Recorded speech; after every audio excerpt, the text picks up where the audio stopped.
छोटे मंदिर बनते हैं। बीच राजधानी जयपुर से बड़ी खबर, एक्शन के मोड में मंत्री किरोड़ीलाल मीणा। विभाग के कामकाज की समीक्षा डॉक्टर किरोड़ीलाल मीणा इस वक्त कर रहे हैं। सरकार पूरी एक्शन के मोड में है। अलग अलग विभागों के मंत्री अपना पदभार संभालने के बाद एक्शन के मोड में नजर आ रहे हैं। और इसी बीच सबसे बड़ी खबर है, डॉक्टर किरोड़ीलाल मीणा भी अपने विभाग को लेकर के, जिसमें उनके पास ग्रामीण विकास मंत्रालय और कृषि विभाग की जिम्मेदारी है, और इस लिहाज से डॉक्टर किरोड़ीलाल मीणा कृषि विभाग की एक अहम बैठक इस वक्त ले रहे हैं। ज्यादा जानकारी के साथ सहयोगी राकेश हमारे साथ जुड़ चुके हैं। राकेश, तमाम मंत्री एक्शन में नजर आ रहे हैं और ऐसे में डॉक्टर किरोड़ीलाल मीणा भी एक अहम बैठक कृषि विभाग को लेकर ले रहे हैं, क्या जानकारी है? बिल्कुल, देखिए हेमंत, इस वक्त जो डॉक्टर किरोड़ीलाल मीणा चूंकि चुनाव से पहले भी लगातार सक्रिय रहे और उनकी सक्रियता चर्चाओं में भी रही, अब विभाग की जिम्मेदारी संभाली है। चूंकि खुद धरती पुत्र हैं और किसानों की समस्याओं से अच्छी तरह वाकिफ हैं, और आज विभाग की बैठक में यहां पर किस तरीके से किसानों की आय है उसको दुगना किया जाए, साथ ही प्रधानमंत्री नरेंद्र मोदी का जो संकल्प है विकसित भारत का, उसको किस तरीके से पूरा किया जाए। हम डॉक्टर किरोड़ीलाल मीणा जी से बात करते हैं। सर, आज आपने विभाग की बैठक ली है। किसान, राजस्थान कृषि प्रधान एक प्रदेश है, किस तरीके से यहां पर आप इसको आगे बढ़ाने के प्रयास करें?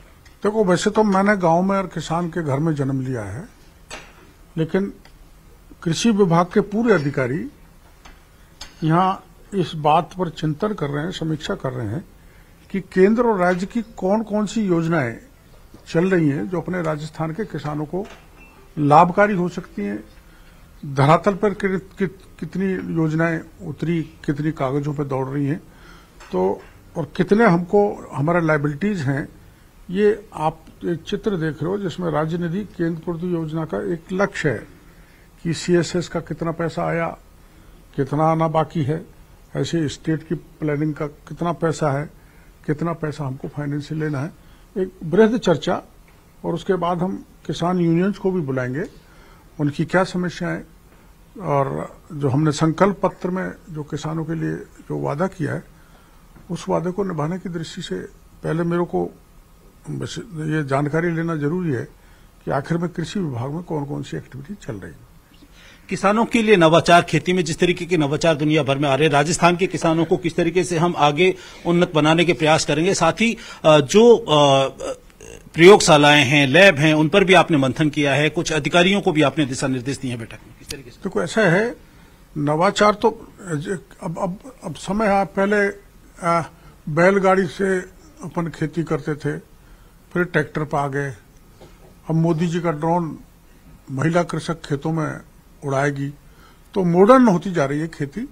और खेती के मॉडर्न होने से किसान का जो क्रिमिनल वेस्टेज है वो बचेगा, वो टेक्निकली भी साउंड होगा और उसकी आय भी बढ़ेगी।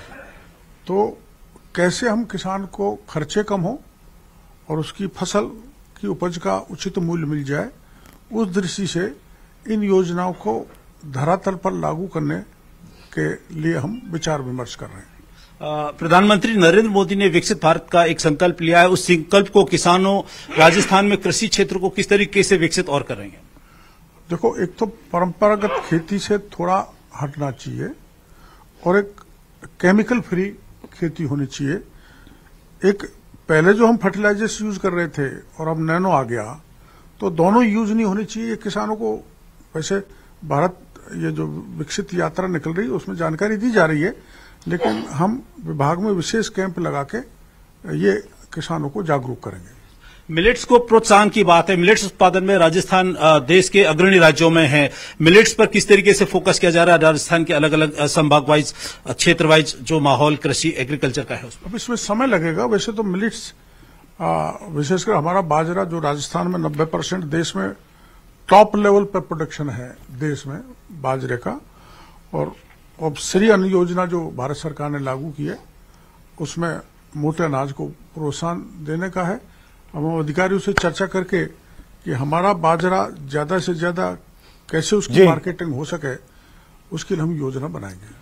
बिल्कुल राकेश, चलिए बहुत शुक्रिया हमारे साथ जुड़ने के लिए।